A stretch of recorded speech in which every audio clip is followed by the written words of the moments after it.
Nah, saya awali dari quotes ini.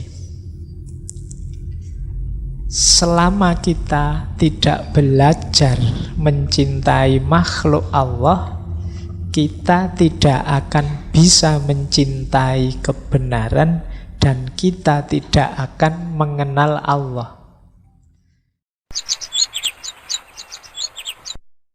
Bismillahirrahmanirrahim. Baik, bismillah.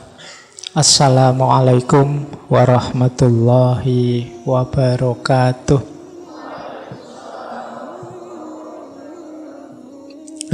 Bismillah teman-teman. Malam hari ini kita bisa melanjutkan lagi ngaji filsafat kita. Malam hari ini kita ada di tema persahabatan. Kita ketemu beliau Maulana Jalaluddin Rumi. Nah, tema kita malam hari ini cinta. Sebutlah mudahnya cinta sesama. Bagaimana kita mencintai manusia yang lain, berteman, bersahabat dengan sesama. Banyak orang bilang para sufi itu adalah orang-orang yang antisosial. Hidupnya menjauh dari keramaian, uzlah, dan lain sebagainya. Ya, mungkin untuk mudahnya dipahami, kalau ada para salik, para sufi yang menjauh dari keramaian, biasanya itu dalam rangka tazkiyatun nafas, membersihkan diri di fase takholli, atau mungkin dalam rangka menjaga diri agar tidak terkotoli atau terlibat dalam hal-hal yang tidak penting. Mereka fokus dalam perjalanannya menuju Allah. Nah, biasanya orang di fase takholli, tazkiyah, pembersihan diri ini nanti kalau sudah tuntas pembersihan dirinya, sudah siap mentalnya, sudah bersih, kemudian kembali lagi ke tengah masyarakat. Makanya sufi itu ya banyak yang aktivis, banyak yang pejuang, banyak yang jadi penuntun di tengah masyarakatnya. Nah, saya awali dari quotes ini. Selama kita tidak belajar mencintai makhluk Allah, kita tidak akan bisa mencintai kebenaran dan kita tidak akan mengenal Allah. Jadi kalau kita tidak belajar mencintai manusia, tentu saja kita tidak mungkin cinta pada kebenaran. Karena agennya kebenaran itu manusia. Jadi yang oleh Allah dititipi dengan makhluk yang namanya kebenaran itu manusia. Di luar manusia tidak sibuk mencerna, mendekati, apalagi mencintai kebenaran karena sudah paket jadi. Binatang, tumbuhan itu kan paket jadi. Beda dengan kita manusia yang berproses, diberi alat, bisa dekat dengan kebenaran, bisa jauh dengan kebenaran. Itu manusia. Nah, maka kita tidak mungkin bisa mencintai kebenaran kalau kita tidak belajar mencintai makhluknya Allah. Dan kalau kita tidak mencintai kebenaran, tidak mungkin kita bisa kenal dengan Allah. Jadi kalau ada orang hidupnya kok isinya kebencian-kebencian saja, berarti dia jauh dari kebenaran. Kalau jauh dari kebenaran berarti sulit dari mengenal Allah. Nah, ini kalimatnya Maulana Rumi. Berarti apa? Ya mari hidup ini dikembangkan dengan jalan mencintai makhluknya Allah apa saja. Jangankan yang manusia, yang bukan manusia pun ya hendaknya kita cintai dalam konteks mereka juga makhluknya Allah. Kalau kita kan sering dalam hidup ini kadang-kadang ambisi dan kebencian kita lebih besar daripada cinta kita. Pak, kalau ada kejahatan, kalau ada keburukan, kalau ada apalah kemaksiatan dan lain sebagainya, apa harus kita cintai, Pak? Iya. Tapi yang dicintai bukan kok, Pak, saya cinta kejahatannya. Jadi orang baik, orang buruk kita cintai. Cara kita mengekspresikan cinta tentu saja beda pada orang baik dan pada orang buruk. Kalau pada orang baik kita dukung, kalau pada orang buruk kita tuntun, kita nasihati. Kan begitu. Kita karena peduli pada orang yang kita cintai, kalau dia melakukan keburukan, ya kita dekati, kita nasihati. Jadi dalam hidup ini harusnya tidak ada ruang untuk kebencian. Kalau kita memberi ruang untuk kebencian, kita sebenarnya sedang nabrak kebenaran. Karena betapapun yang terjadi, yang kelihatan, yang ada, itu kan sebenarnya kalau memang benar terjadi berarti ketetapannya Allah. Kalau itu ketetapannya Allah, kita membenci fenomena, kita membenci fakta, kita membenci kenyataan, itu kalau pakai kalimatnya bahasa Indonesia kan berarti sama dengan membenci ketetapannya Allah. Jadi mari kita cintai apa saja, tentu saja dengan cara mencintai yang tidak seragam dan tidak sama. Jangankan untuk yang beda-beda, yang mirip saja kan kita ekspresi cintanya beda. Misalnya punya teman yang satu sudah menikah, yang satu baru SD. Itu kan cara kita mengekspresikan cinta kita pada mereka kan beda. Jadi ini yang dimaksud oleh Maulana Rumi. Berarti ya siapa saja kita jadikan teman, kita cintai. Bahkan tidak hanya manusia, semua makhluknya. Jadi dasarnya persahabatan, pertemanan kita dengan semua makhluknya Allah itu ya kebenaran dan cinta. Yang kebenaran dan cinta itu muaranya nanti adalah pengenalan kita pada Allah. Jadi persahabatan kita nanti hakikatnya adalah jalan kita untuk lebih dekat mengenal Allah. Kita lanjut. Nah,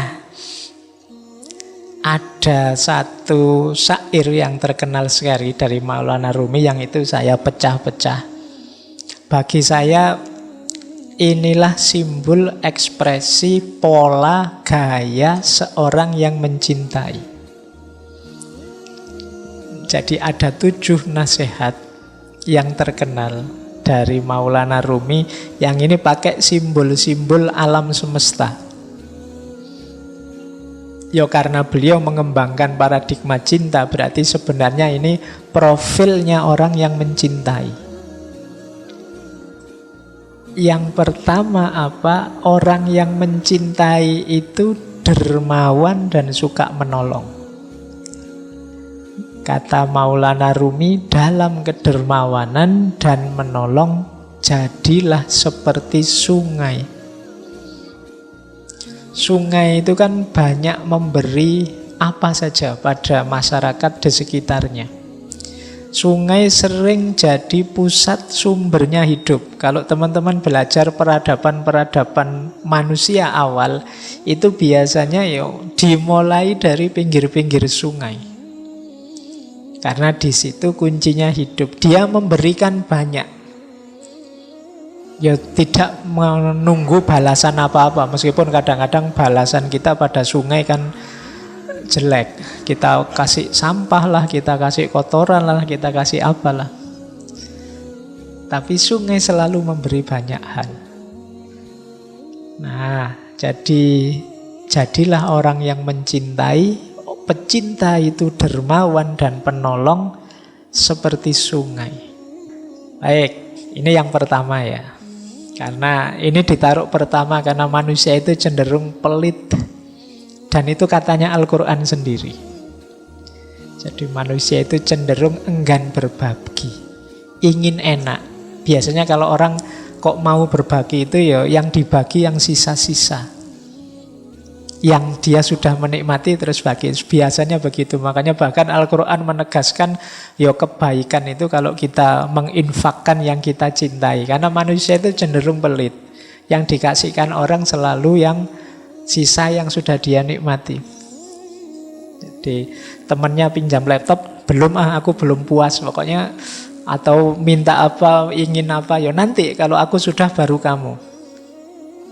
Nah ya makanya di banyak ayat itu Al-Quran kan nyindir kita, manusia itu pelit, manusia itu kalau memberi selalu yang jelek-jelek, sehingga terus ditegaskan oleh Al-Quran, lan tanalul birra, kamu tidak akan dapat kebaikan sebelum berbagi apa yang engkau cintai, hatta tunfiku ma tuhibbun. Oke, jadi dermawan dan menolong. Yang kedua, dalam ketulusan dan kebaikan, jadilah seperti matahari. Matahari itu kan memberikan cahayanya, terangnya pada siapa saja. Tidak milih-milih.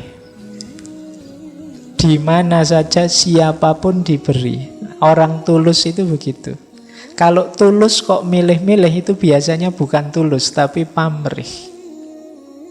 Pak, saya ikhlas Pak memberi teman saya yang ini, yang ini. Yang itu kok tidak diberi?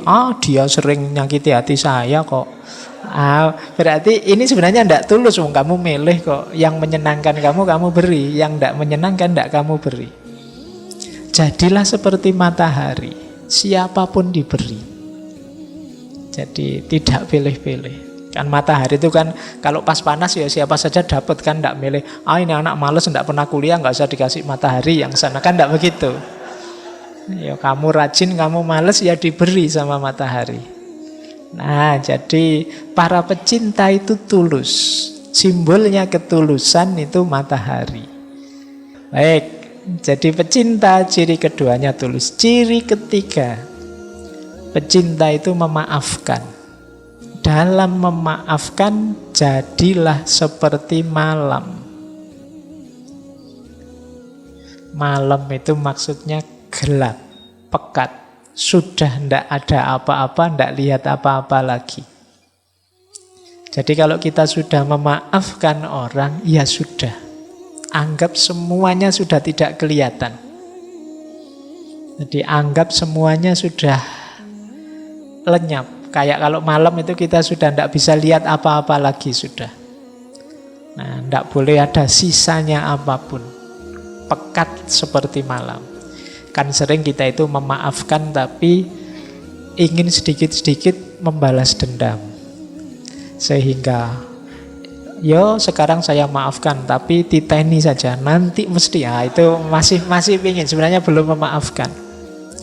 Saya maafkan sih tapi hukuman Allah tidak akan, sama saja. Jadi kalau memaafkan seperti malam, sudah gelap kayak kita mau tidur, lampu mati ya sudah tidak lihat apa-apa, tidak ingat apa-apa lagi, terus tidur. Jadi kalau memaafkan seperti malam. Nanti kalau mau tidur malam hari, sadarilah bahwa wah ini malam ya, aku maafkan siapapun yang punya salah tadi pagi, kemarin dan seterusnya. Nah ini yang ketiga. Jadi pecinta itu pemaaf. Yang keempat, dalam kemarahan jadilah seperti mayat. Ya manusia itu yang normal memang kadang-kadang marah, kadang-kadang tidak berkenan terhadap sesuatu. Tapi begitu kamu sadar sedang marah, jadilah seperti mayat. Mayat itu kan sudah tidak ngapa-ngapain lagi sudah. Berarti apa? Kalau sedang marah berhenti. Jadi jangan ngapa-ngapain. Kalau hadis itu kan kalau kita marah saat berdiri duduklah. Kalau saat duduk marah berbaringlah. Kalau berbaring kok marah wudulah. Bukan gulung-gulung muter-muter enggak. Jadi kalau berbaring kok malah wudulah.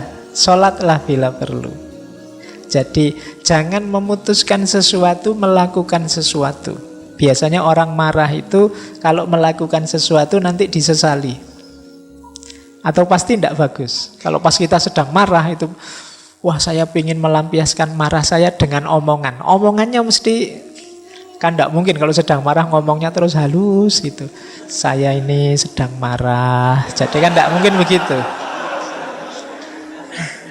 Jadi marah ya marah saja.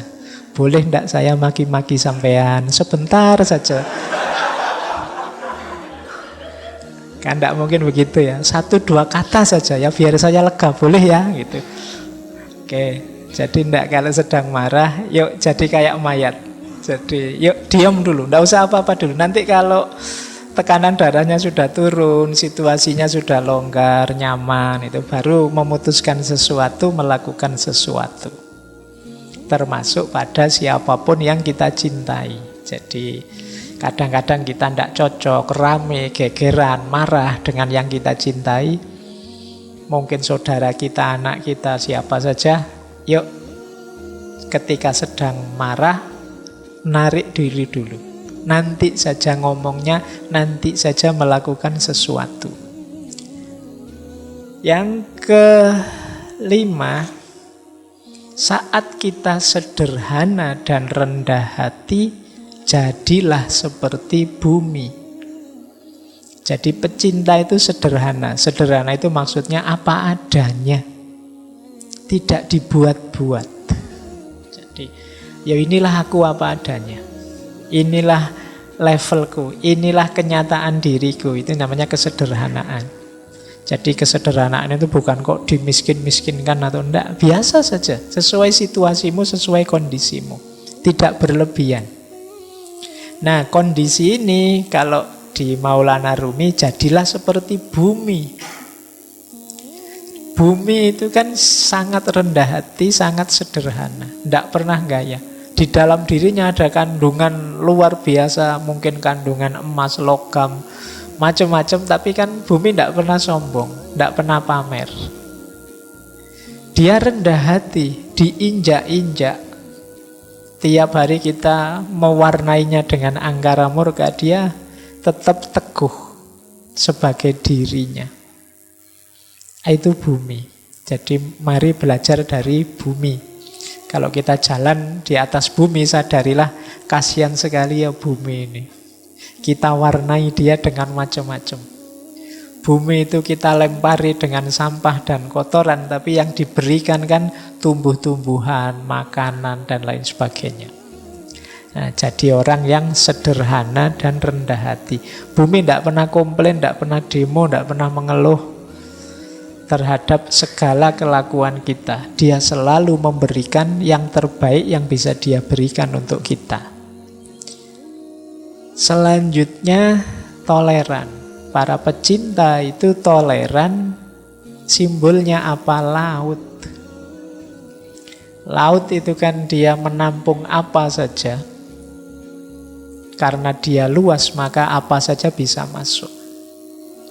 Baik itu yang indah-indah, yang kotor-kotor, semuanya masuk, ditampung oleh laut. Sungai itu kan membawa apa saja, ya terakhirnya di laut. Aliran apa saja, ya finalnya di laut. Jadilah toleran. Toleran itu terbuka menerima apa saja sebagaimana laut. Jadi laut itu kan simbol kelonggaran, kelegaan, keluasan. Kalau teman-teman sedang jenuh, suntuk, itu kan biasanya terus jalan-jalan ke laut kan rasanya lapang, longgar. Ketika kita melihat laut. Nah, jadi ini simbol toleransi. Berarti kalau nanti ada konflik, marah-marah, wah ini berarti sedang sempit, kurang piknik, ayo jalan-jalan ke laut. Biar longgar hatinya. Biar terasa bahwa kita ini kecil, bahwa kita ini sempit, tidak luas. Ngapain sih gegeran segala?